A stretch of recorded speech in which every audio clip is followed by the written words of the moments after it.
반갑습니다. 오대영 라이브 오대영입니다.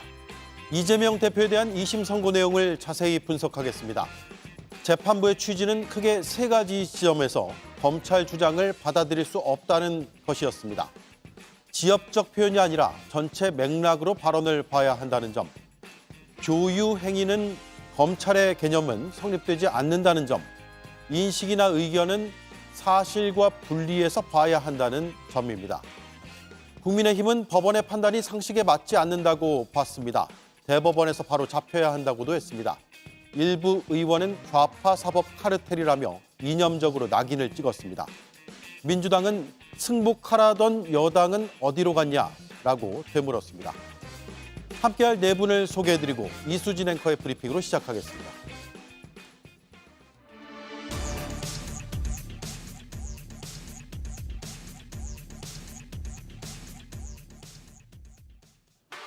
이재명 대표가 선거법 2심에서 무죄를 받자 애초에 검찰의 무리한 기소였는지 질문이 이어지고 있습니다. 그럼 이 소송 어떻게 시작된 걸까요? 해외 출장에서 같이 골프를 치고 그 골프 친 사진을 공개했음에도 불구하고 방송에 나와서 이것은 조작됐다라고 하고 있고, 또 그와 같은 김문기를 전혀 모른다고 떳떳하게 얘기하고 있습니다. 지도자는 품성이 중요하다고 생각을 합니다. 네, 보신 것처럼 국민의힘이 대선 전에 고발을 했고 검찰이 낙선 후에도 수사를 이어간 건데요. 검찰은 이 사건을 두고 중대 사안이고 또 구속 사안이라는 말을 하기도 했었습니다. 역대급 꼼수 아닙니까? 이게 하나 가지고 자신이 없으니까 이것저것 갖다 붙여가지고 그럴듯하게 포장해서 뭔가 의원님, 상당히 부풀려서 이렇게 시도를 해본 거 아닌가요? 제 판단으로는 백현동 사건 검사장 한 건 한 건 모두 중대 사안이고 구속 사안이라고 생각합니다. 2심 법원이 선거법 위반 사안에 대해서 검찰이 확대 해석을 했다라고 말했고 고수 논객조차 낙선자에게 선거법을 적용한 건 애초에 검찰의 횡포였다라는 반응을 보였지만요. 국민의힘 지도부에선 사법부가 자의적인 판단을 했다며 비판했습니다. 언론 여러분, 우리 비대위 회의 기사를 쓰실 때 저를 클로즈업한 사진은 쓰지 마십시오. 서울고등법원에 가면 사진 조작범이 될 수 있으니까 클로즈업해서 찍지 마시길 바랍니다. 이 사람 싫어. 그래. 하면 이 사람 좋아. 그러니까 무죄라는 식의 판결을 내리면 국민들이 어떻게 사법부를 신뢰할 수 있겠습니까? 법원이 스스로 권위를 무너뜨린 것입니다. 국민의힘 내부에선 좌파 사법 카르텔이라는 말까지 나오는데 승복하라던 말은 어디로 간 걸까요? 예, 권성동 원내대표가 자신의 얼굴을 클로즈업해서 찍으면 조작범이 된다 이렇게 주장을 했거든요. 어제 법원의 판단이 과연 그런 취지의 판단인지가 궁금해지고 정확히 따져봐야 시청자들께서 오해를 안 하실 것 같아서 한 말씀씩 듣겠습니다. 김희정 의원님. 아니, 권성동 원내대표의 사진을 클로즈업해서 내보내주면 땡큐인 거죠. 예. 회의장에 지도부 회의에서 한 10명이 앉아있다고 쳐요. 그런데 그중에서 한 2명만 클로즈업해서 딱 잘라내서 회의에 마치 둘만 앉아있는 것처럼 하면 조작이라고 할 수 있겠죠. 그런데 그 많은 참석자들 가운데 권성동 원내대표 사진만 딱 줌인을 해가지고 땡겨서 크게 내보내주면 고마운 거죠. 그런데 비유가 매우 잘못됐다라고 생각하고요. 아마 이재명 대표의 유죄를 기원하면서 조기 대선이 있으면 그걸로 계속 이재명 대표를 물고 늘어질 생각으로 기대에 부풀어 있다가 전혀 지금 다른 결과가 나오니까 망연자실해서 아무 얘기나 막 던지고 있는 게 아닌가라는 생각입니다. 예. 어때요? 어제 법원의 판단은 클로즈업은 조작이다. 이건 아니잖아요. 그러니까 어제 법원에서 그 사진이 조작됐다라는 이재명 대표의 발언에 대해서 무죄를 선고한 취지는, 그러니까 원본 사진을 보면 10여 명이 같이 찍은 사진이고 그 배경이나 다른 사람들의 이제 차림새를 보면 저게 골프장에서 찍은 사진이 아니라는 것을 알 수 있었는데 예. 딱 그 이재명 대표와 김문기 차장을 비롯한 4명만 이렇게 그 부분만 오려서 사진을 게재하면서 골프 관련된 얘기를 다 달다 보니까 마치 4명이 한 팀으로 같이 골프를 치다가 중간에 찍은 사진인 듯한 인상을 줄 수 있었거든요. 배경은 골프장이 아니었죠. 그렇죠. 예. 원본 사진을 보면 골프장에서 찍은 사진이 아님을 분명히 알 수 있었습니다. 그래서 그 사진을 이렇게 일부분만 내보낸 것을 이재명 대표가 사진이 조작됐다라고 발언한 것을 그것을 허위 사실을 공표했다고 볼 수는 없다. 그러니까 당사자의 입장에서 그 사진이 전혀 그런 상황이 아니었는데 일부분만 보내면서 이게 골프와 관련된 것처럼 이미지를 심어준 것을 조작됐다라고 발언한 것을 전혀 사실과 다른 허위의 사실을 발언한 것으로 볼 수는 없다는 취지로 무죄를 선고한 것이기 때문에 예. 권성동 원내대표의 저 발언과 무죄 취지는 조금 맞지 않는 다른 얘기를 한 거죠. 예. 서로. 네. 권성동 대표의 막말은 도대체 어디까지일까 이런 생각이 오늘 많이 들었는데요. 일부 좀 과장됐다고 하더라도 그것이 허위가 아니다. 그것을 법적으로 처벌할 수 없다라고 하는 것을 어제 분명하게 밝혔는데 이거에 대한 판례는 그동안 공직선거법과 관련된 대법원 판례를 통해서 사실상 거의 정립이 되어 왔던 사안입니다. 하루아침에 어제가 과거 그 윤석열 탈옥처럼 70 몇 년 만에 해석이 바뀌거나 그러지 않은 겁니다. 2018년, 19년에 이재명 대표에 대한 대법원 판례를 통해서 공직 후보자로 출마하는 자가 공개적으로 발언하는 것의 허용 범위 이것을 너무 극히 제한하게 되면 어떤 후보도 국민들께 정확한 내용을 얘기하지 않고 모두 다 모른다고 할 가능성이 높고 그렇게 되면 국민의 선택권이 제약을 받는다라고 하는 대법원의 판례가 있었습니다. 예. 그런 취지로 본다면 이 건은 사실 기소 자체부터가 문제가 있었던 건인데 이 과정 속에서 본인들이 했던 이 과오들에 대해서는 절대 반성하지 않고 또다시 그 재판을 담당했던 재판부에 대해서 좌표 찍기를 권성동 의원이 오늘 또 발언을 했거든요. 예. 이런 것들을 통해서 계속 폭력이 정당화되는 그런 사회가 되고 있는데 이러한 폭력 선동행위가 권성동 원내대표라고 하는 명색이 여당의 원내대표에 의해서 계속 진행되고 있는 것에 대해서 좀 매우 개탄스럽고 유감을 표명합니다. 예. 클로즈업 사진을 찍으면 조작범이 된다라는 표현은 아주 적확한 표현은 아니다라고 정리를 하면 되겠네요. 어제 2심 재판부가 김문기 처장 관련 발언을 크게 3가지로 정리를 했는데요. 다시 한번 보여드리겠습니다. 1심 유죄 판단이 나왔던 김문기 씨와 골프를 치지 않았다라는 발언을 무죄로 뒤집었고요. 재판부는 발언 하나하나를 열거를 하면서 이게 어떤 맥락에서 어떤 취지로 나온 발언인지를 재정리해서 분류하면서 하나하나 이제 무죄 선고를 했잖아요. 그 얘기는 결국 전체 맥락을 봐야 된다. 그렇습니다. 예. 그러니까 이제 김문기 씨를 알았냐 몰랐냐를 가지고도 그 1심 재판부에서 이제 한 3가지 카테고리로 나눠가지고 2가지는 무죄, 하나는 유죄 이런 식으로 정리를 했었잖아요. 그런데 이제 항소심 재판부는 전부 다 무죄로 봤던 것이 전체적인 큰 맥락에서 봐야 하는 것이고 특히 이 사진 부분에 대해서는 이제 조작된 것이다. 그리고 그 사진을 찍었던 그 시점에는 또 골프를 치지 않았던 시점이거든요. 그 10명의 어떤 단체 사진 중에서 4명을 딱 떼서 이렇게 확대해서 보여준 것은 그 부분에 대한 것은 이건 조작 아니냐. 마치 골프를 친 것처럼 보이게 만들 요량으로 이거는 조작된 사진 아니냐라는 것을 재판부가 그대로 수용했다라는 것이고요. 그런 점에서 이제 방점이 어디에 있느냐면 그 조작된 것이라는 것에 방점이 있다라는 거죠. 예. 설사 이거를 골프를 치지 않았다라는 것으로 해석될 여지가 있다 하더라도 큰 맥락에서 그 반대되는 그 해석이 나올 수 있다라면 피고인에게 유리한 방향으로 해석하고 결론 내리는 게 대법원 판례에 맞고 형사법 기본 원칙에도 부합하는 것이다. 이렇게 판단을 내린 거죠.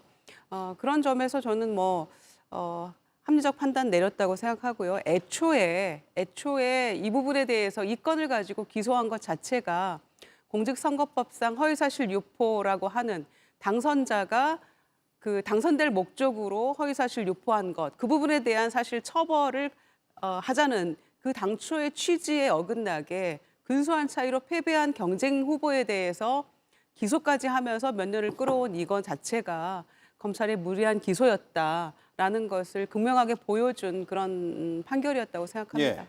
박상수 의원은 어제 판결 총평을 한번 해주시죠. 글쎄요, 뭐 어제 판결은 법률가들이라면 좀 받아들이기 어려운 그런 판결이었지 않았을까, 저는 그렇게 생각을 하고요. 그냥 뭐 유사한 사례들이 좀 있죠.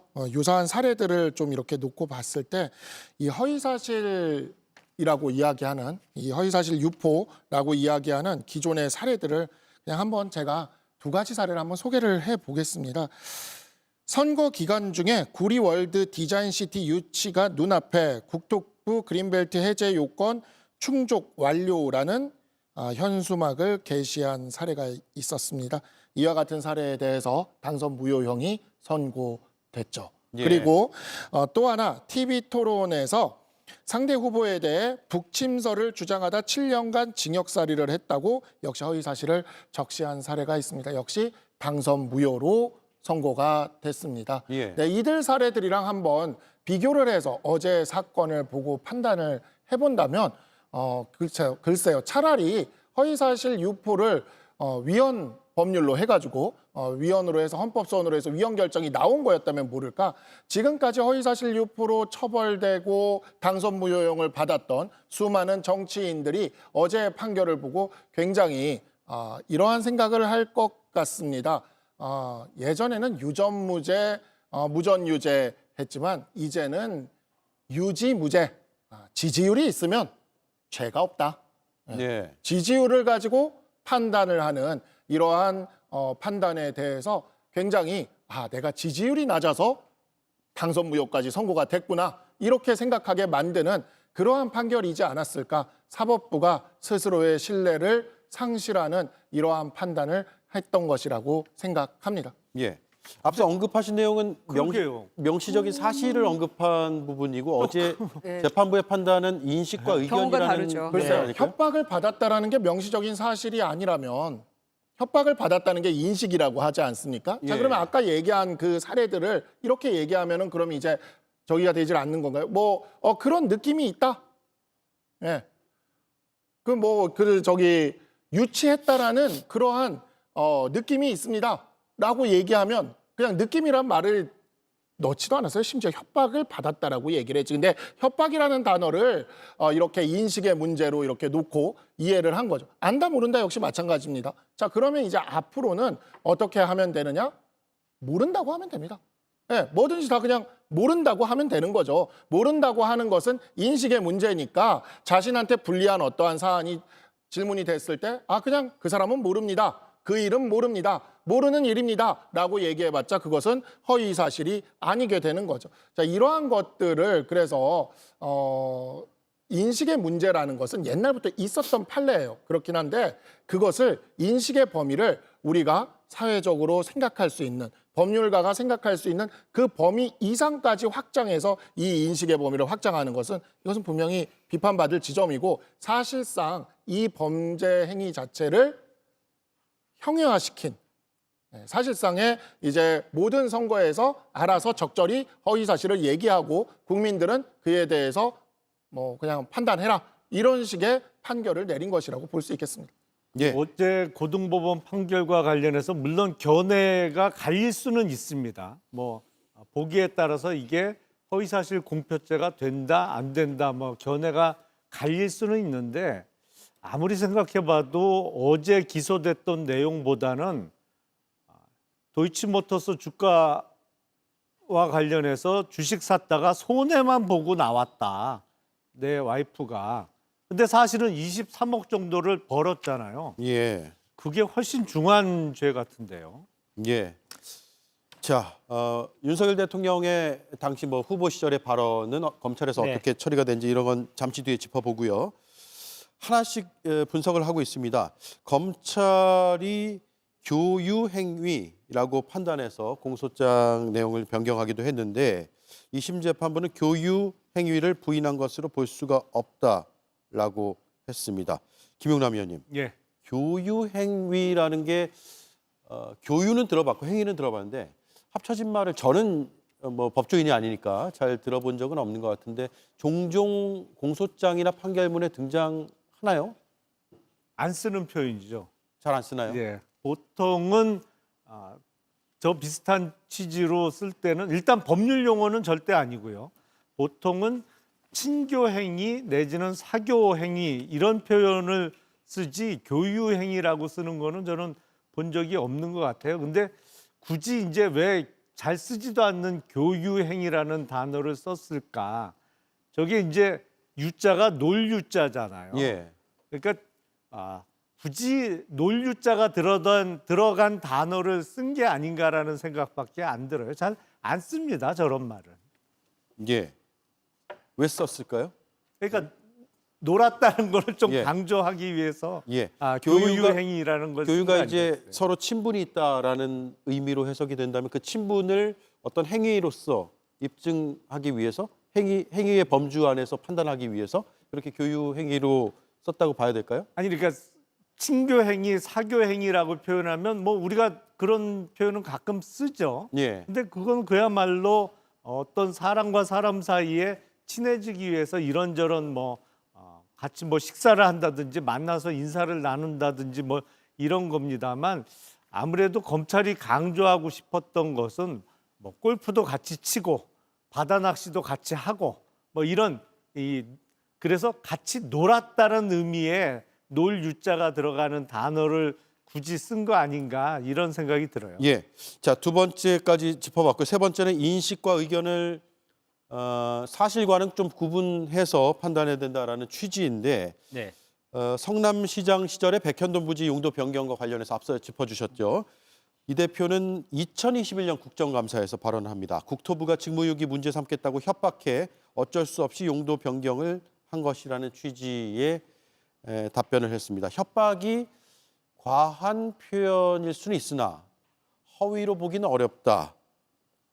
의견 표명 차원이다라는 취지의 어제 고등법원의 판단이 있었습니다. 윤재관 의원 어떻게 보셨는지 듣고 네. 바로 이어 듣겠습니다. 대단히 상식적인 판단이었다고 생각하는데요. 상식적인 판단이었다. 네.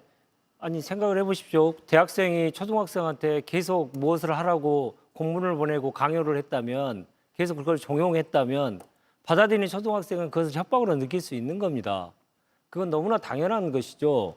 아니면 국토부가 계속 중앙부처인 국토부가 일개 기초자치단체장에게 계속 그것을 용도 변경을 하라고 계속 공문을 보내고 특히나 대통령까지 거론하면서 보고됐다 이런 식으로 해서 계속 그것을 얘기하는 와중에 그것을 받아들이는 기초단체장의 입장에서 보면 그것을 협박으로 느낄 수도 있는 것입니다. 예. 그러니까 그 사람이 어떻게 느꼈냐의 문제를 가지고 조금 과장을 했다고 해서 그것을 형사처벌의 대상으로까지 가게 되면 정치가 사법화가 되는 게 가장 문제다라고 많이 지적을 하는데요. 이런 문제까지도 계속 전 국민을 떠들썩하게 하고 나라의 모든 국정 운영을 뒤로 한 채 이런 표현 하나 가지고 나라를 이 지경까지 만드는 것은 정치의 사법화의 문제를 떠나서 정치의 과잉으로 인한 정치의 실종으로 이어져서 결국은 모든 국민들에게 피해를 가게 될 수밖에 없는 구조이거든요.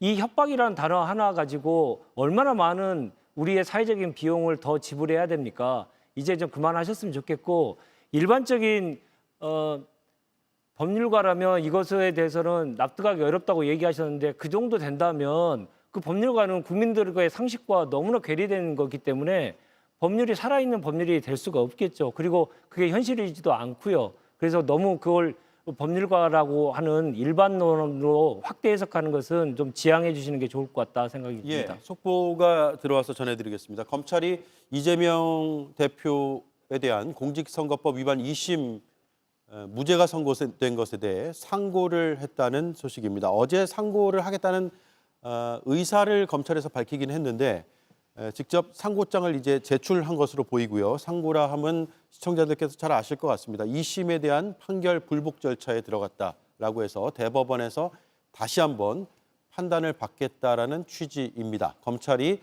2심 무죄에 불복하고 상고를 했습니다. 네, 속보를 전해드렸고요. 반론 듣겠습니다. 네, 그러니까 이 공무원으로서 업무를 해보다 보면 협조 공문이라는 것을 다들 받아볼 겁니다. 그 최근에 있었던 행사 중에는 이제 작년에 국군의 날 퍼레이드 같은 것들이 좀 있을 수가 있었네요. 자, 그런 퍼레이드를 하게 되면 각 지자체나 관할 부서들에게 협조 공문이 내려가게 되죠. 협조 공문을 협박이라고 느낄 사람이 누가 있겠습니까? 이재명 대표는 성남시장과 경기도지사를 하면서 지자체장을 역임한 분이에요. 본인도 협조 공문을 많이 보냈을 것이고 또 중앙부처들로부터 협조 공문을 많이 받았을 겁니다. 협조 공문을 받는 것과 협박은 완전히 다른 사실관계죠.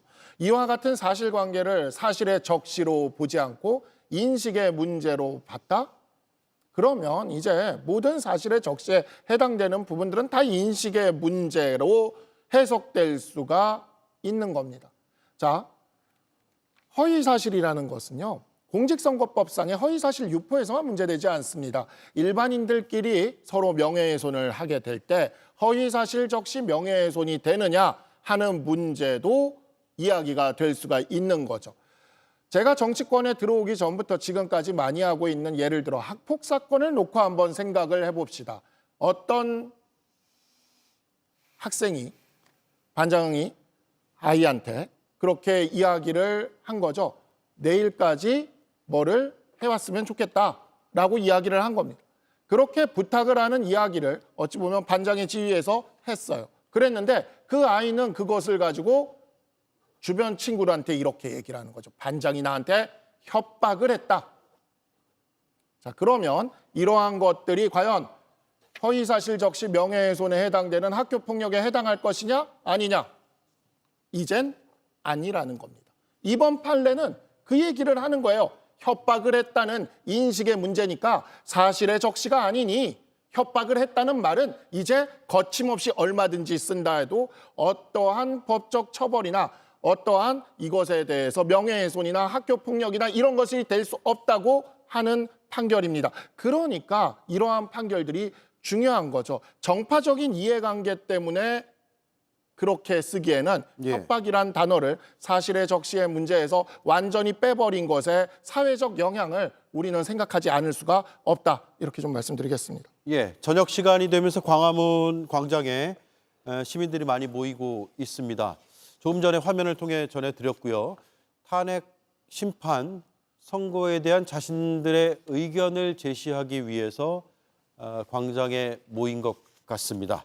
어떤 구호라든가 어떤 의사표시를 하는지는 구체적으로 좀 파악을 해본 뒤에 집회의 성격은 제가 말씀을 드려야 될 것 같고요. 이 시각 광화문의 모습이고 주로 민주노총 조합원들과 시민들 그리고 야권의 인사들이 모이는 것으로 보인다라는 게 저희 제작진이 전달해준 내용입니다. 네, 이 시각 광화문의 모습입니다. 다른 의견 있으세요? 네, 한 가지만 김정민 간단하게 의원 반론을 먼저 하시죠. 네, 네. 먼저 하시고, 하시죠. 네, 반론을 제기하면 저런 인식이 정치의 주류가 되면요, 정치는 실종입니다. 국민이 판단하실 내용을 가지고 모든 것을 다 꼬투리 하나 잡아서 법원으로 달려가 가지고 정치가 다 완전히 사라졌지 않습니까? 윤석열 정부의 3년 동안 정치가 살아 있었습니까? 없었다고 다들 국민들이 판단하시고 정치가 다시 복원돼야 된다고 다들 얘기하시는데 모든 문제를 사법부의 문제로 판결로 결정하는 그런 나라가 정말 국민의힘이 추구하는 나라입니까? 정말 저는 그걸 한번 묻고 싶고요. 특히나 이거 관련돼서는 이재명 대표가 어느 정도의 도덕성을 확보했기 때문에 이런 판결도 나올 수도 있다고 저는 개인적으로 생각합니다. 그 과정 속에서 개인적인 착복이라든가 이런 문제들이 아무리 털어도 안 나왔지 않습니까? 그래서 가령 예를 들어서 배임죄에 관련돼 있는 동기가 전혀 없었다. 자기가 개인적 이득을 취득하지 않았으니까요. 그런 것들이 다 종합적으로 판단돼서 된 것이고 아까도 말씀드렸듯이 정치에 있어서 국민들의 판단의 영역도 있어야 되는 겁니다. 그 꼬투리 하나 가지고 모든 것을 그거 가지고 국정 운영을 다 발목을 잡게 되면 누가 피해를 봅니까? 그래서 저는 결국 이재명 대표에 대한 이번 선거에 대해서 오늘까지도 계속 저런 말씀을 하시는 거 보고 국민의힘이 정말 대한민국을 어디로 만들고 어떤 나라를 만들고 싶은지 정말 묻지 않을 수 없습니다. 예. 김종인 의원 의견 듣고요. 발언권 드릴게요. 예, 일단은 그 검찰을 즉각 상고하겠다라는 그 지금 속보를 보고 나니까 지난번에 윤석열 피청구인 그 구속 취소 결론이 났을 때 즉시 항고 좀 해서 제발 대법원에 좀 판단을 받아보자. 그리고 앞으로도 구속기간 산정을 할 때 뭔가 기준과 원칙은 있어야 되는 거 아니냐라고 검찰을 향해서 모두가 읍소하지 않았습니까? 전혀 말을 듣지 않으니까.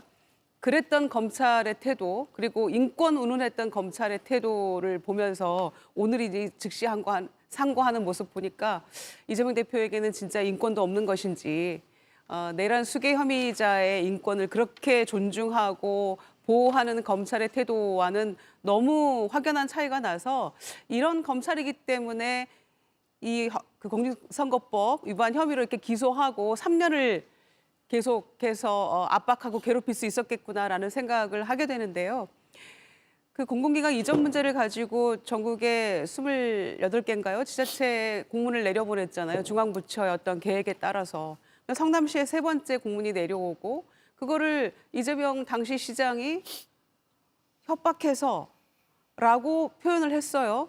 그런데 나중에는 그 표현이 설사 과했다 치더라도 상당한 압박과 부담으로 느꼈다라고 얘기를 합니다. 예.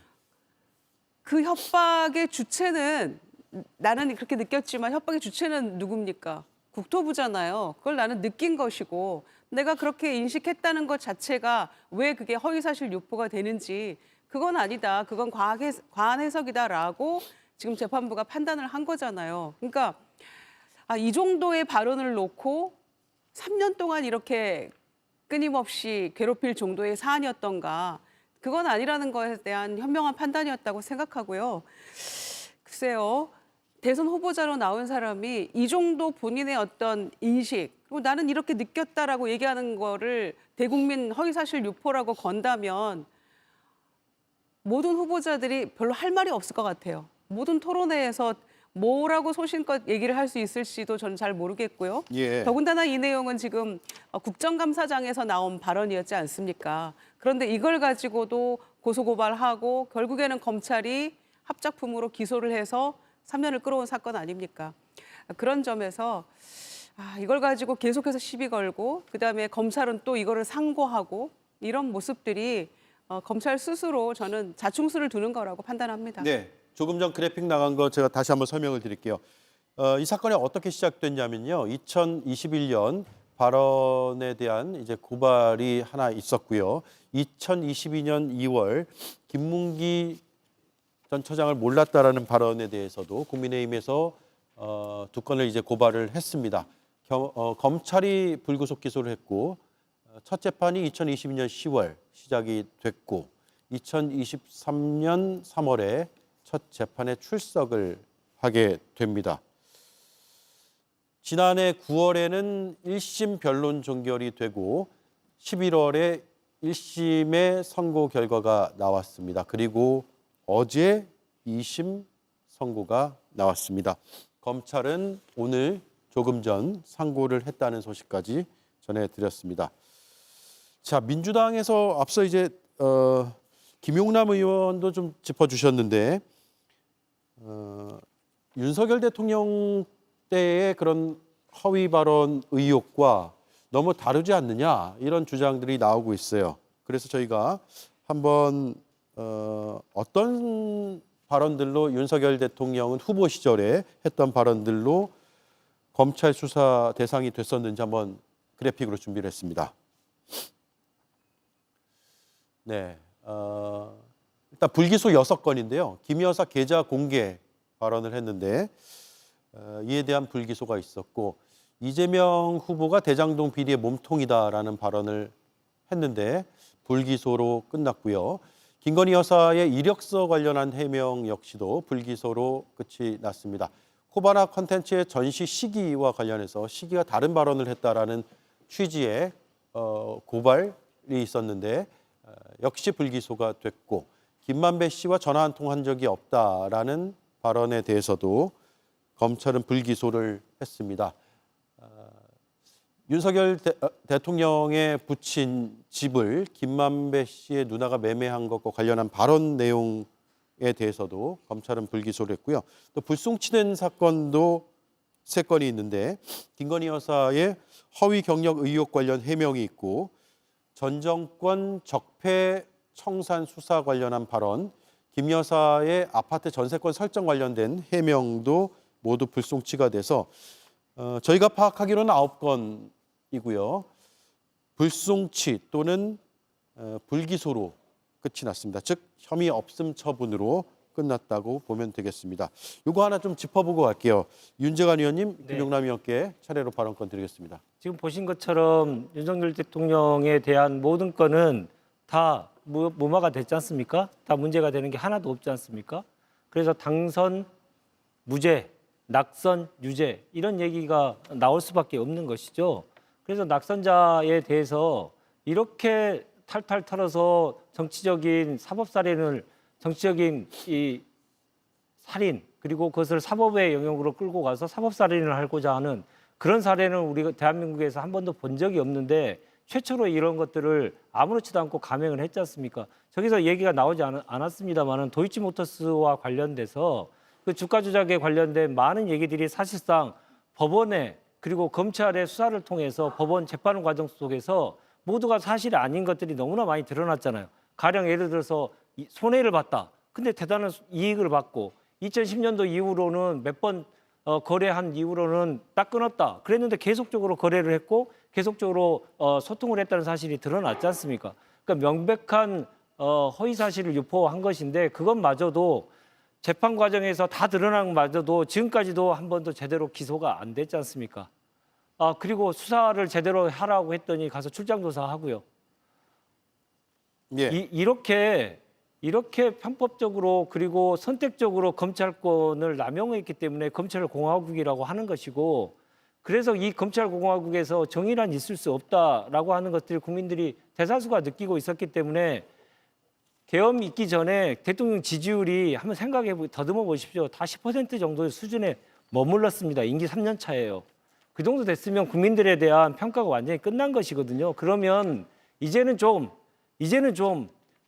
국정 운영을 바꾸는 방식 그리고 정치를 좀 바꾸는 방식을 고민할 때도 됐는데 내란 수계와 동일한 입장에서 계속 여당이 계속 가면서 지금 나라의 상황이 어떤 상황이 됐는지는 국민들이 얼마나 고통을 받는지는 좀 잘 예, 보고 알겠습니다. 계실 거라고 생각합니다. 예, 김용남 의원님.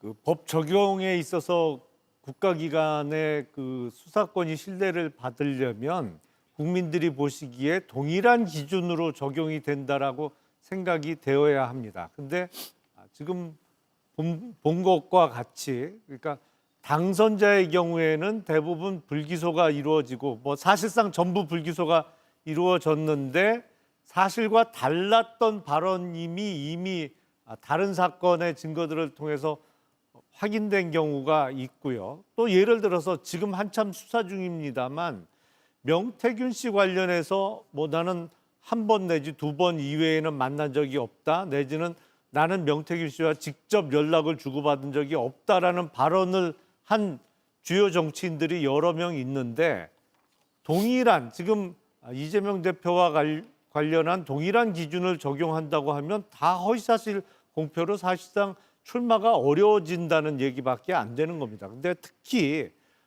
선거법 위반에 있어서도 무슨 금품을 유권자들에게 살포한다든지 다른 상대 후보를 금품으로 매수한다든지 이런 중요 범죄가 아니고 지역적인 사실과 관련해서 허위사실 공표로 기소가 되기 시작하고 또 그거로 이른바 유력한 대권주자의 피선거권이 왔다 갔다 할 수 있다라면 사실은 그거 관련해서는 정치의 영역에 사법이 너무 깊숙이 개입할 수밖에 없는 상황을 법률 기관들이 만드는 것이 아닌가라는 좀 생각이 들어서 자제해야 될 필요가 있어 보입니다. 예. 자, 6건 검찰에서 직접 허위사실 공표 혐의에 대해서 불기소한 6건 중에서 첫 번째로 저희가 보여드렸던 김 여사 계좌 공개와 관련한 발언에 대해서 저희가 다 뭐 검찰의 불기소 처분 사유를 파악해서 전할 필요는 없을 것 같아서 대표적으로 하나만 말씀을 드리겠습니다. 검찰은 계좌의 일부만 공개한 것으로 확인이 됐지만 공개할 필요성이 있다고 판단한 그 부분에 대해서 공개했기 때문에 전부 공개한 취지로 해석을 했다. 그러니까 김건희 여사의 계좌를 다 공개한 것처럼 이제 발언을 했는데 사실은 일부를 공개했는데 좀 더 따지고 들어가 보면 공개의 필요성이 있다고 판단한 부분에 대해서 전부 공개했다는 취지로 해석을 할 수 있기 때문에 허위 사실이 아니라고 검찰은 판단했다라는 게 2022년 9월 8일 혐의 없음 불기소 처분의 사유로 검찰이 밝힌 내용입니다.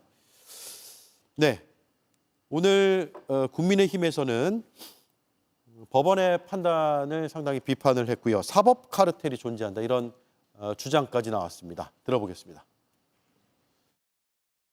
공정하고 상식적이지 않은 판결을 내린 법관들을 보면은 최근 일련의 사건에서 전부 우리법 연구회 소속입니다.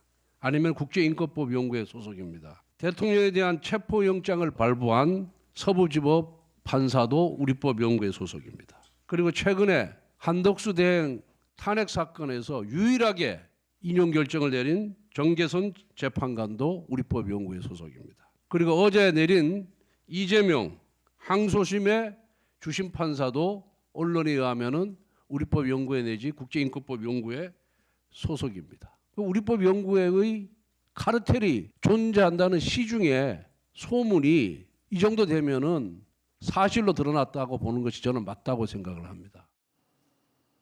예, 카르텔이 존재한다는 소문이 사실로 드러났다고 보는 것이 맞다고 저는 생각합니다. 라는 게 발언의 요지인데요. 김유정 의원 의견부터 듣겠습니다. 뭐 하루 전날만 해도 항소심의 결과에 대해 승복하라라고 계속 종용했는데 이제는 본인들이 뜻한 바대로 결과가 나오지 않으니까 사법부를 공격하고 있거든요. 그러니까 저런 모습이 과연 집권당 원내대표로서 온당한 처사인가. 게다가 무슨 카르텔 운운하면서 우리법연구회를 계속해서 들먹이고 계시는데 본인의 강원랜드 채용특혜, 채용비리 관련해가지고 1심 무죄 판결을 내린 판사가 우리법연구회 소속이었지 않습니까? 그때는 아주 극찬을 했거든요. 그 판사에 대해서.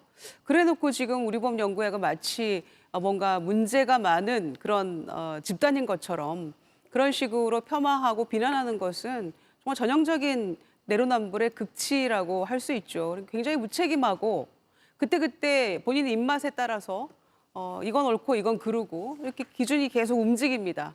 온당치 않은 처사죠.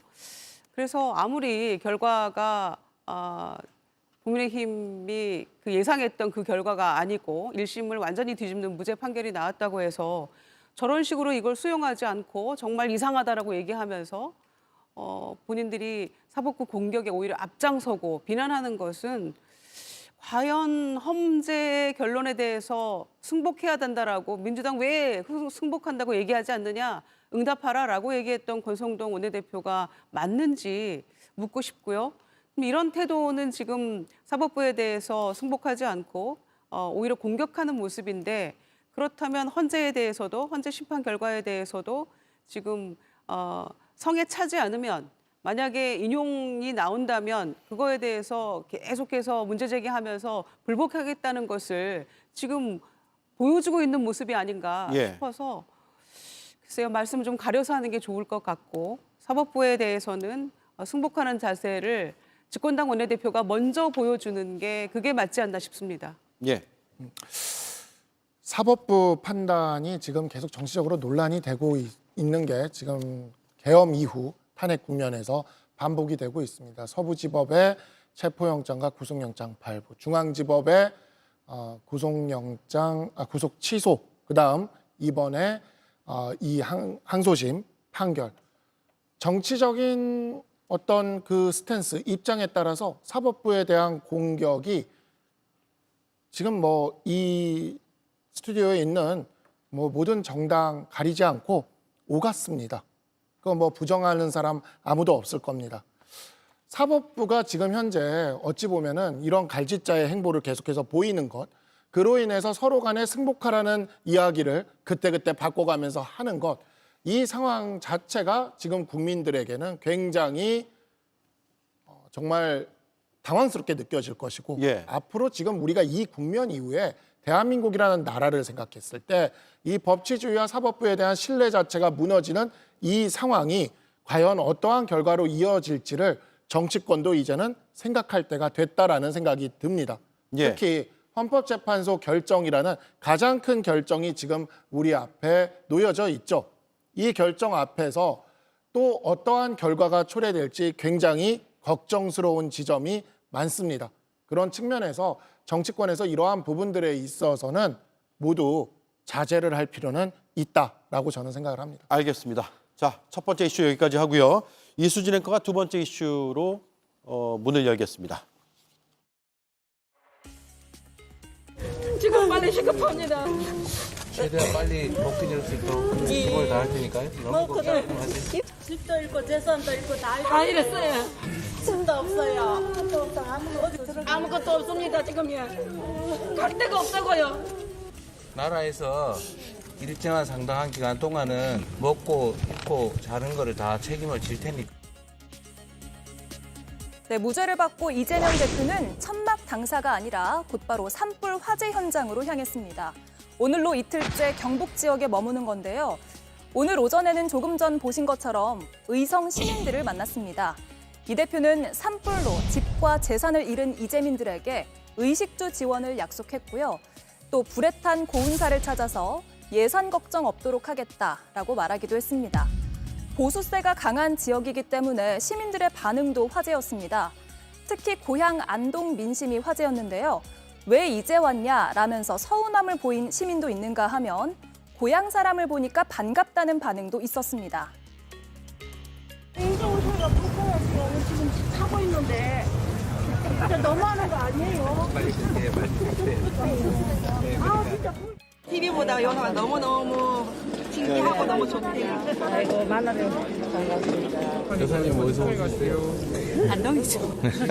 예, 예. 우리도 안동이죠.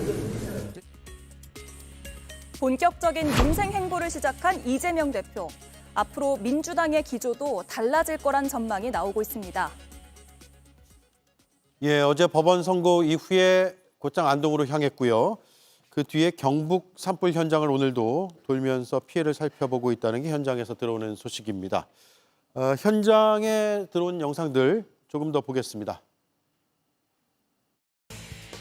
진실과 정의에 기반해서 제대로 된 판결을 해주신 재판부에 먼저 감사드립니다.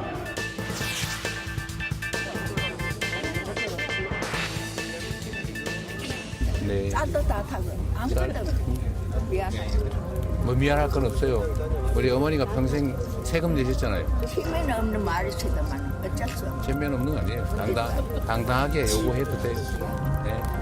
이 나라의 주인이죠.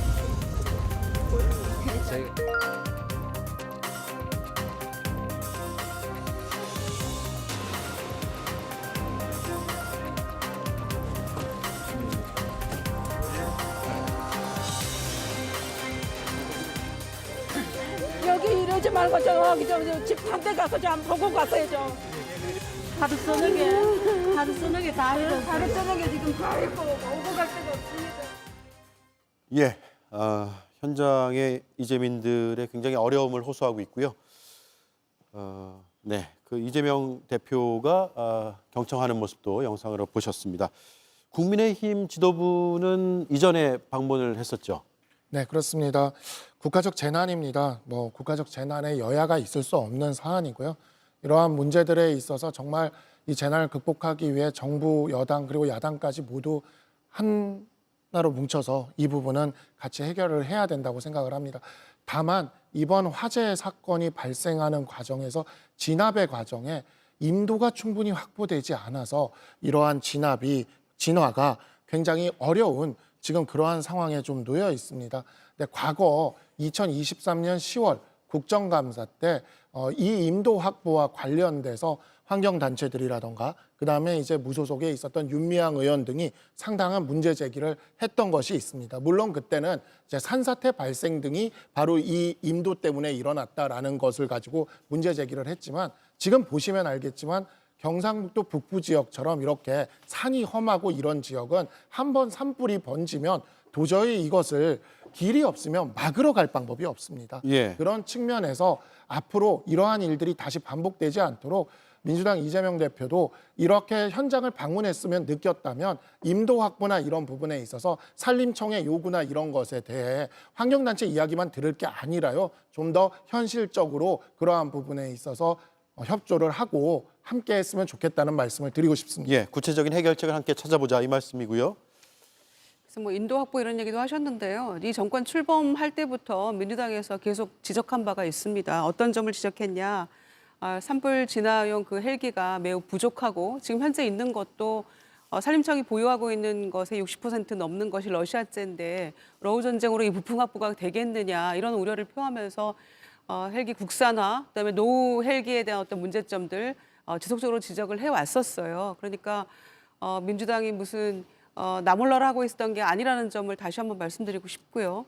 이재명 대표가 24일에는 그 산청의 그 진화대원하고 공무원 순직한 그 빈소가 마련된 창녕에 다녀왔죠. 그런데 26일 날 바로 어제 항소심 재판이 있기 때문에 네. 또 불가피하게 또 재판에 참석을 해야 되는 거 아닙니까? 그리고 이제 재판 끝난 후에 곧장 안동으로 달려갔는데요. 그래서 판결 후의 일성이 이재명 잡으려고 하지 말고 산불 끄는데 먼저 이 정부가 집중했어야 됐다라는 어떤 그 속내라고 할까요? 그 3년간의 어떤 힘들었던 마음이 저는 그 한마디에 압축이 돼 있다고 생각을 하는데 그래서 지금 어제 안동 그다음 오늘 뭐 이제 의성을 포함해서 지금 산불 집중 지역에 계속 방문을 하고 있는데요. 가서 이재민 위로도 하고 유가족들 위로하는 모습을 어제 오늘 볼 수 있었는데 사실 피해가 너무 커서 지금 사망자가 오늘 보니까 27명으로 늘어났고 부상자도 32명인데다가 인적 물적 피해가 뭐 거의 사상 최대로 지금 갈 것 같은데 하늘도 좀 원망스럽잖아요. 비가 오는데 거의 뭐 찔끔 오고 마는 정도여서 이걸 어떻게 막을 것인가. 여야가 이 부분에 있어서 정말 총력을 기울여야 되기 때문에 오늘 사실 본회의도 안 열었던 것이고요. 이 부분에 있어서만큼은 서로 비판을 멈추고 좀 함께 집중해야 되는 게 아닌가 생각합니다. 국민의힘도 헌재 앞에서 릴레이 시위를 중단한 상태고요. 조국 혁신당은 지금 어떤 상황입니까? 네, 그 이재명의 이 피해 상황에 대해서 계속 체크를 하면서 국가가 꼭 해야 될 일이 무엇인지 그리고 지금 안 되고 있는 것이 어떤 것인지를 계속 지적을 하고 있습니다. 특히나 한덕수 총리 권한대의 책임을 저희들이 얘기하지 않을 수가 없는데요. 한덕수 총리는 한덕수 권한대행은 한 40여 년간 국정 운영의 경험을 가지고 있는 분입니다. 그렇다면 이런 위기 상황에서 리더십을 보여줘야 되는데 전혀 보이지도 않습니다.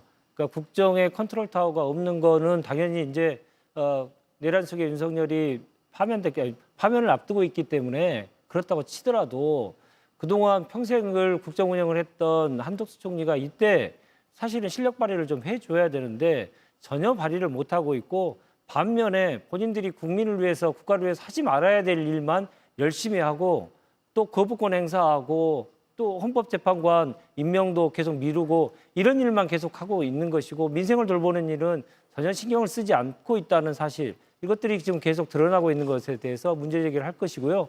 그에 관련된 정치적인 책임과 관련돼서도 당연히 저희들이 준비를 하고 있습니다. 예. 자, 시간이 다 돼서 마지막으로 이제 김용남 의원께 질문 드릴게요. 헌재 선고는 아직까지 계획이 안 나오고 있고 산불도 워낙 지금 중대하기 때문에 이 부분도 신경을 써야 되고 또 시청자들께서는 헌재의 선고 언제 나올 것이냐도 궁금할 텐데 4월 18일에 즈음해서 그 전주라든가 이렇게 4월로 훌쩍 미뤄진다라는 이야기가 최근에 많이 돌아요. 그러니까 2월 25일 날 최종 결심이 이루어진 이후에 뭐 2주 정도면은 탄핵에 대한 선고가 나오지 않겠냐고 많이들 예측을 했습니다만 지금 한 달이 훌쩍 지났고 지금 이 시점에도 언제 선고가 이루어질지 전혀 예고가 없습니다.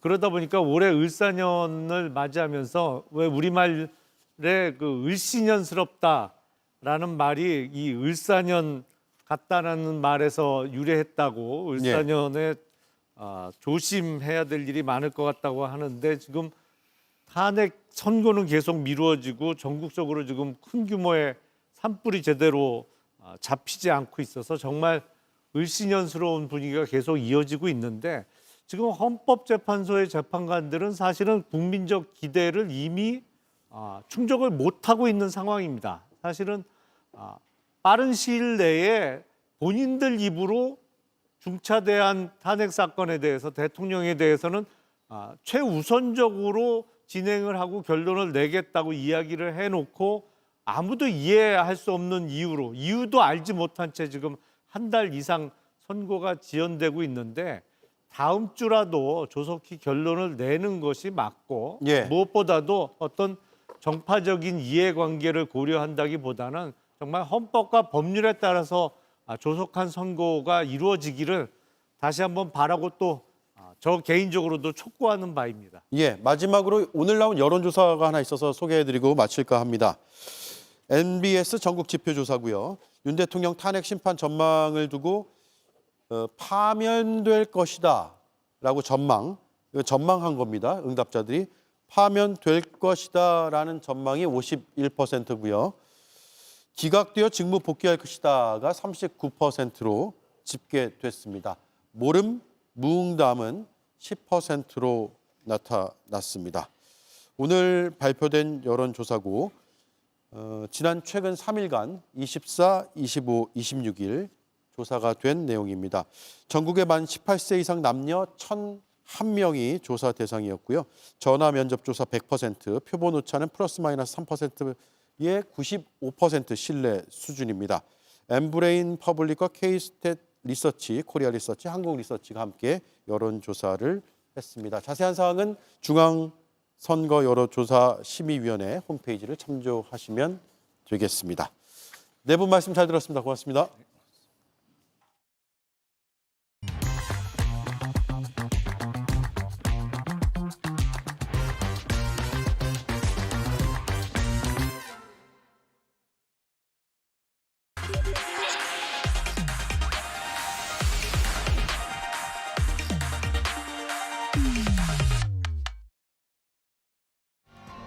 윤석열 내란 우두머리 구속 취소 결정에 대해서는 즉시 항고를 포기한 검찰이 이재명 대표의 선고 직후에는 바로 상고 방침을 밝혔습니다. 정치 검찰임을 자백한 꼴입니다. 검찰의 상고는 기각될 수밖에 없습니다. 검찰이 정적 죽이기 수사 기소를 중단하지 않으면 마침내 국민의 혹독한 심판을 받게 될 것입니다. 네, 오대영 라이브의 간판 코너 단도직입을 시작하겠습니다. 이재명 민주당 대표가 선거법 2심에서 무죄를 선고받았습니다. 야권에선 검찰 책임론을 거세게 제기하고 있습니다. 검찰 출신 인사이자 현재 더불어민주당 의원인 이건태 의원이 나와 있습니다. 당의 법률 대변인도 맡고 있습니다. 어서 오십시오. 네, 안녕하세요. 민주당에선 무죄를 그동안 예측과 주장을 했었는데 그대로 됐네요. 예. 근데 제가 어제 쭉 선고 내용을 보면서 생소했던 개념이 교유행위라는 건데 검찰에서 종종 기소할 때 이런 개념을 쓰는 건가요? 아니면 거의 안 쓰는 개념입니까? 처음 들어본 개념이고요. 처음 들어보세요? 예. 국어사전에도 없는 개념이라고 그럽니다. 그러니까 기소한 지 1년 9개월일 될 시점에 공소장을 변경하면서 이 개념을 들고 나왔어요.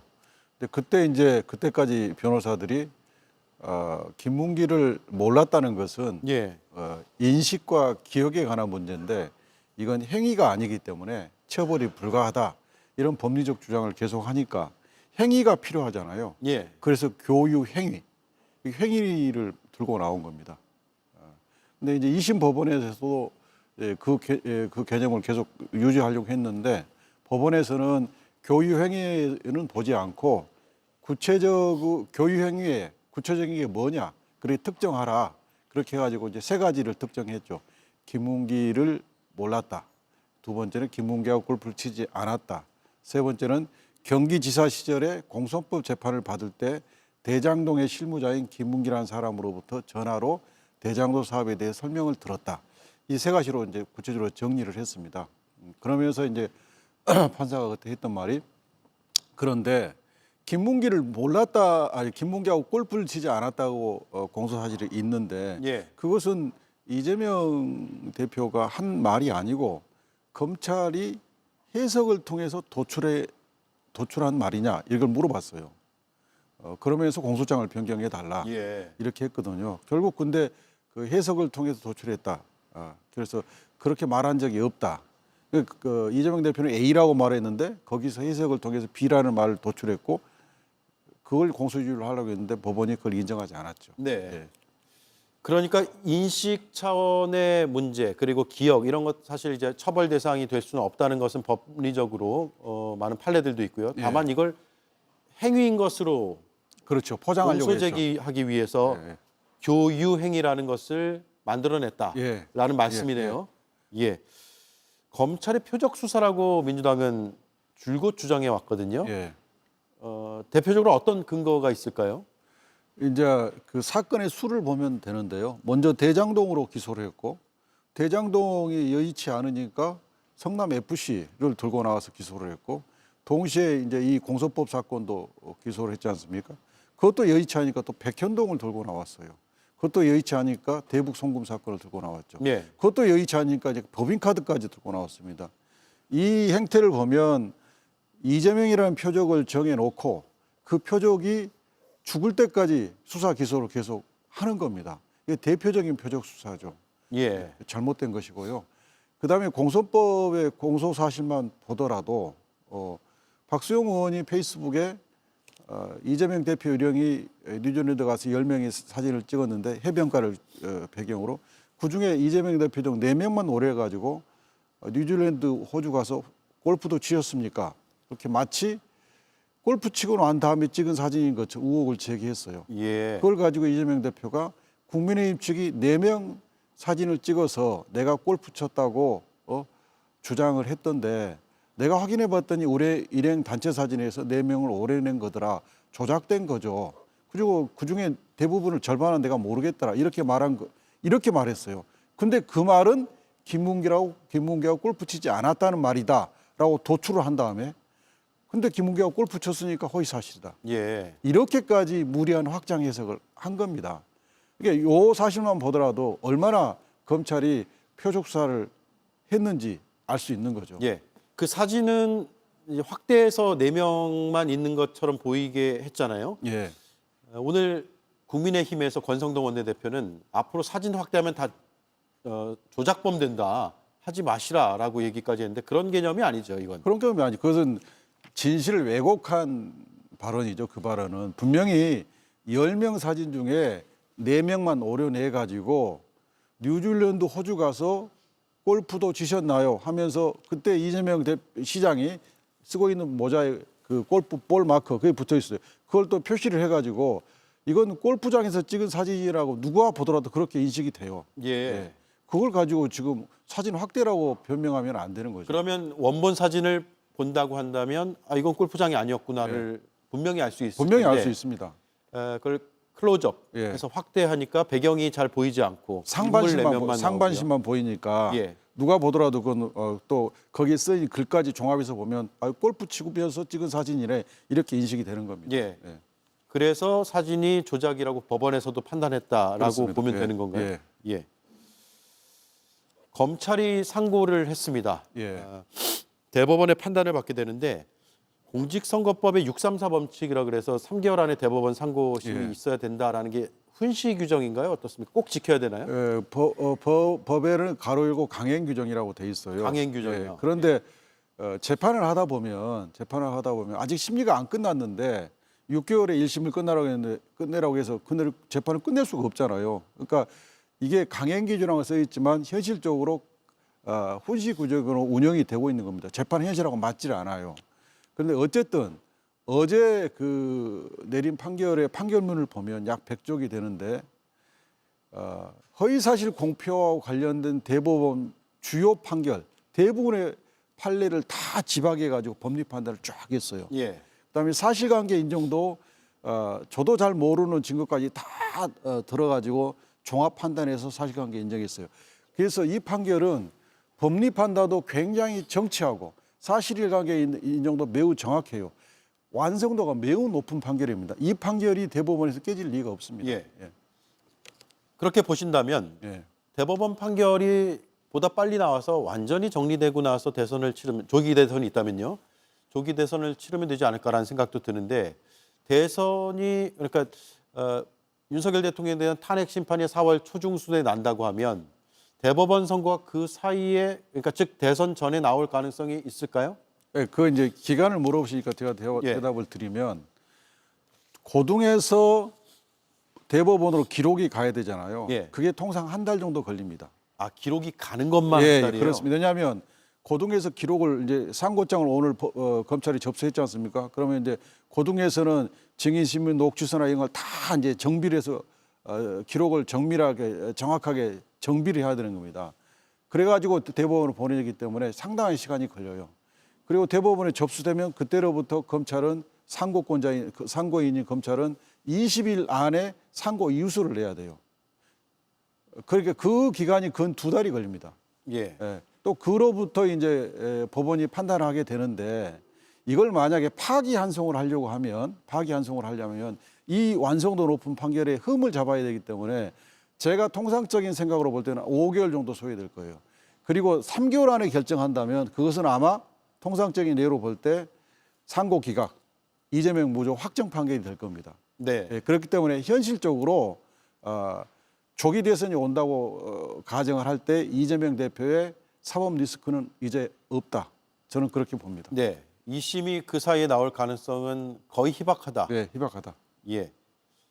따라서 국민들은 2심 결과를 보고 판단을 일단 해야 된다는 거네요. 예. 조기 대선을 치르게 된다면. 예. 국민의힘에서 좌파 사법 카르텔이다. 예.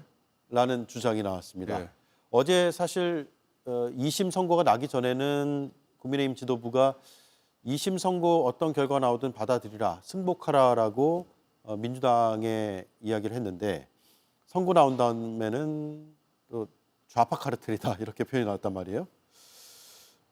이거 낙인 찍기 아닐까 싶은데 어떻게 들으셨습니까? 그렇습니다. 어저께 권성동 대표가 본인이 한 말을 오늘 지금 지키지 않고 있습니다. 공당의 대표가 말을 이렇게 쉽게 뒤집은 것은 바람직하지 않고요. 더구나 지금 뭐 이 재판부가 어떤 분들인지 저는 전혀 알지 못합니다. 네. 그런데 이분들이 우리법연구회인지 소속인지 알 수는 없지만 법원에 그 우리법연구회도 있지만 민사법연구회도 있습니다. 우리법연구회 소속 판사들 또는 민사법연구회 판사들 다양합니다.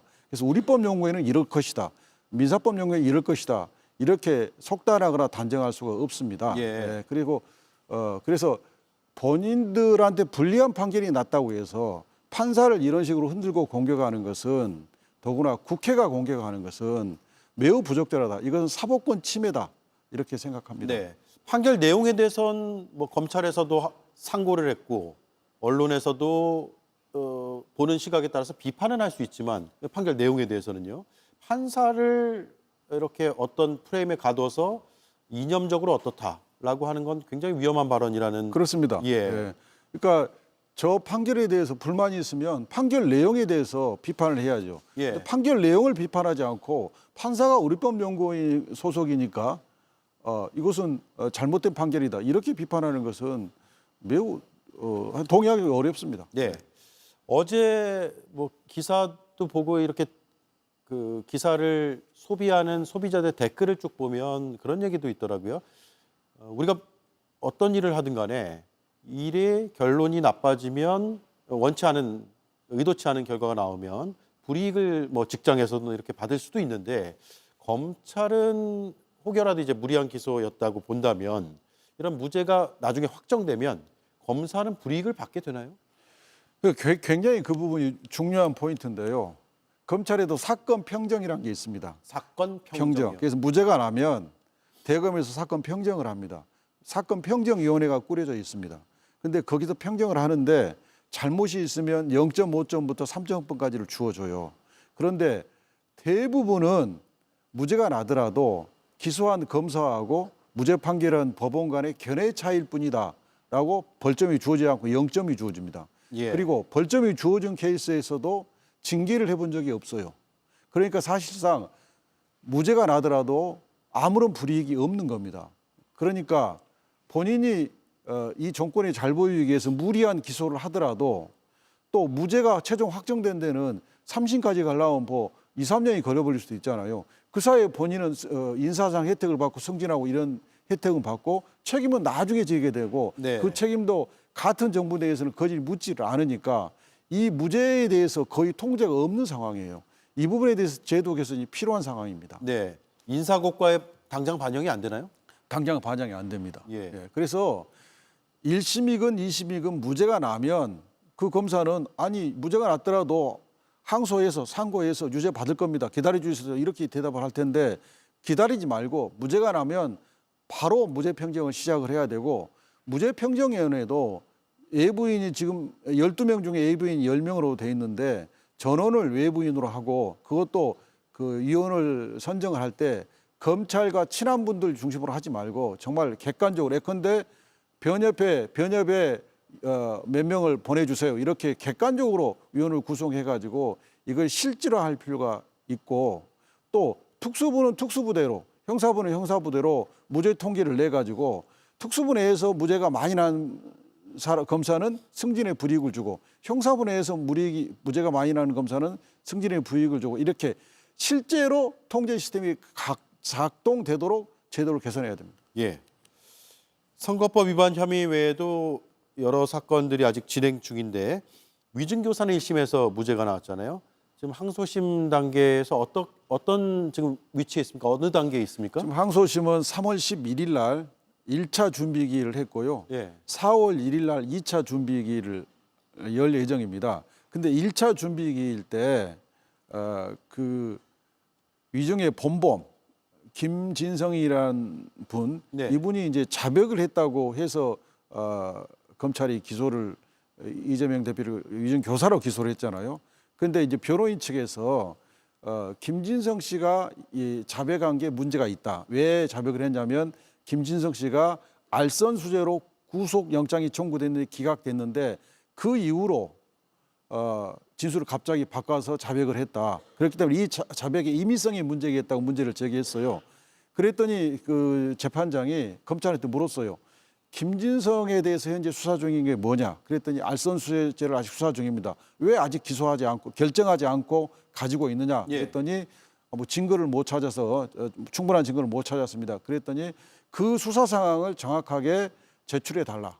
그리고 그 영장 심사 때 검찰이 발표했던 PPT 그 PPT 자료도 법원에 제출해 달라고 요구를 했어요. 그래서 그 태도를 볼 때 김진성의 자백에 대해서 법원이 임의성을 검증하는 단계에 있다. 저희 이렇게 보고 있습니다. 예, 임의성을 검증하는 단계다. 시청자들께서 조금 정확히 모르실 수 있으니까 김진성 씨가 자백을 통해서 그 자백 내용을 바탕으로 이재명 대표가 기소가 됐는데 그렇습니다. 예, 김진성이 저는 위증을 했습니다 하고 법정에서 자백을 했는데 검찰에서 자백을 했는데 그 자백이 허위 자백일 가능성이 있다. 예. 자기가 지금 그 알선 수재로 구속영장까지 청구된 알선 수재로 수사를 받고 있기 때문에 검찰에 협조하기 위해서 그 수사에서 편의를 보기 위해서 검찰이 협조를 하기 위해서 허위 자백일 가능성이 있다. 이게 변호인들의 시각이고 그 변호인들의 시각에 대해서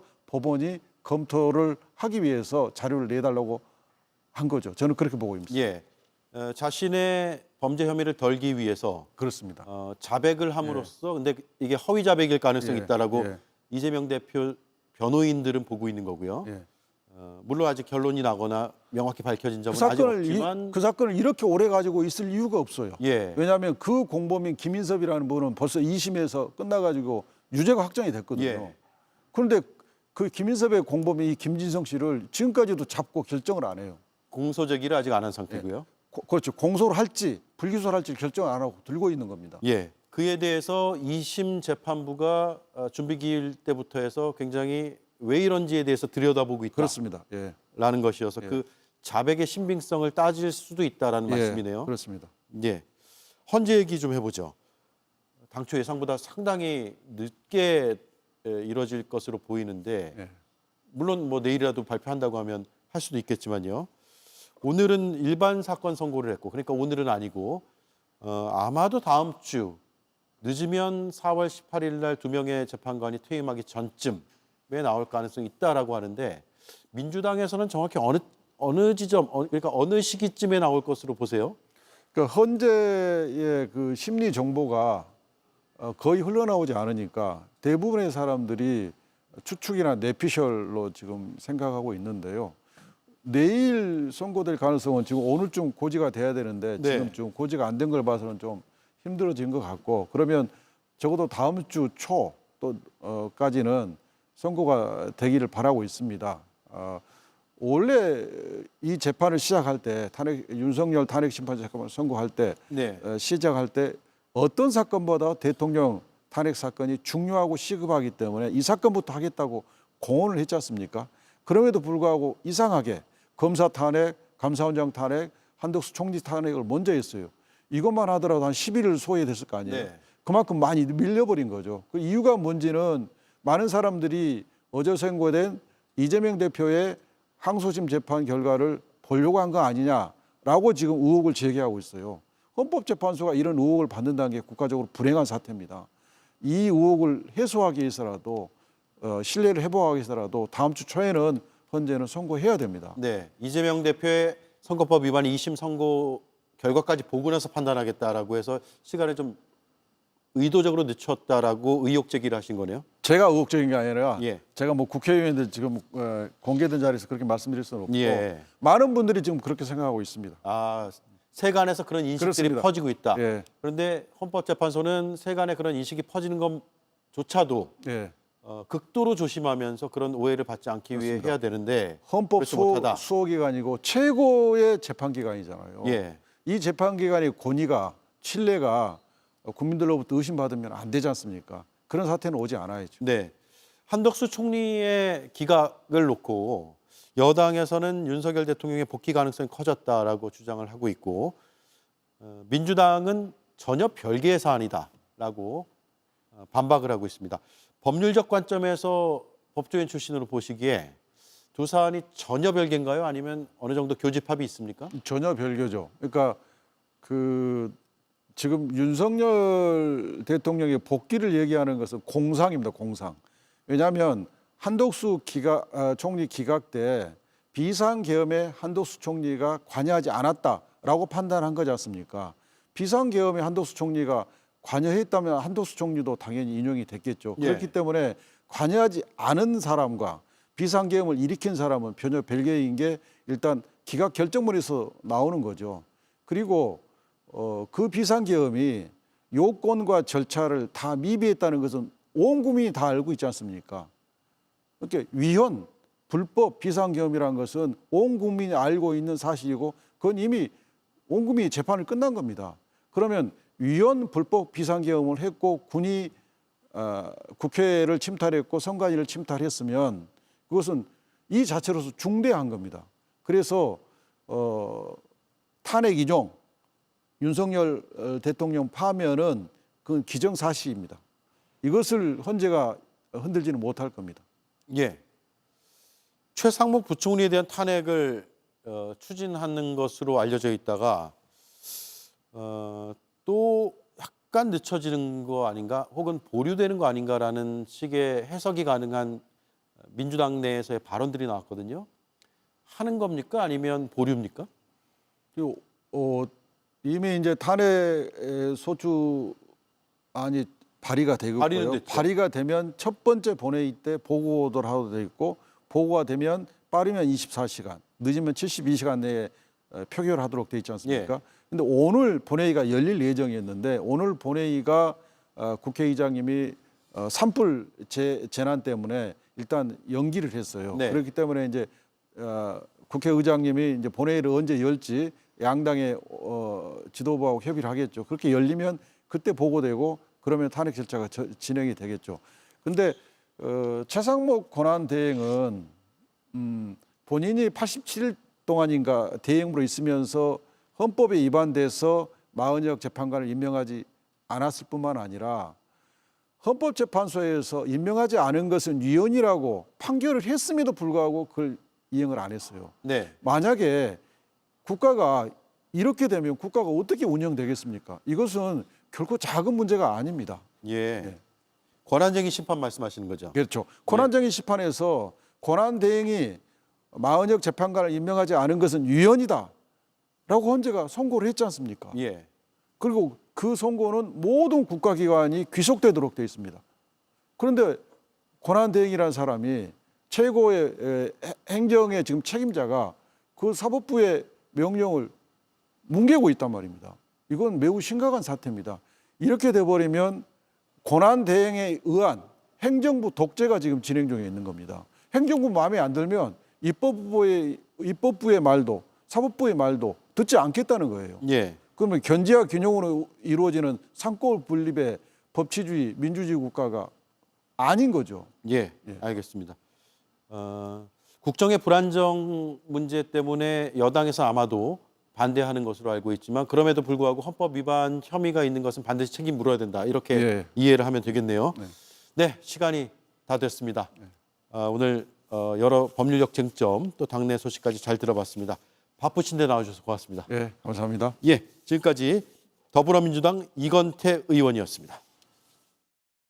당신이 꽉 막힌 코막힘 때문에 접속하고 검색하고 따라하는 그 25초 동안 저는 이미 오트리비네스 했습니다. 단 25초 만에 작용하여 코막힘 빠르게 해결. 오늘이 트인다. 오트리비.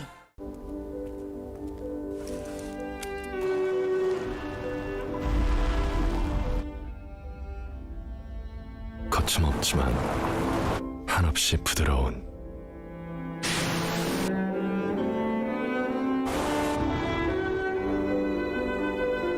픽업이지만 지금까지 픽업은 아닌 더 기아 타스만. Kia, movement that inspires.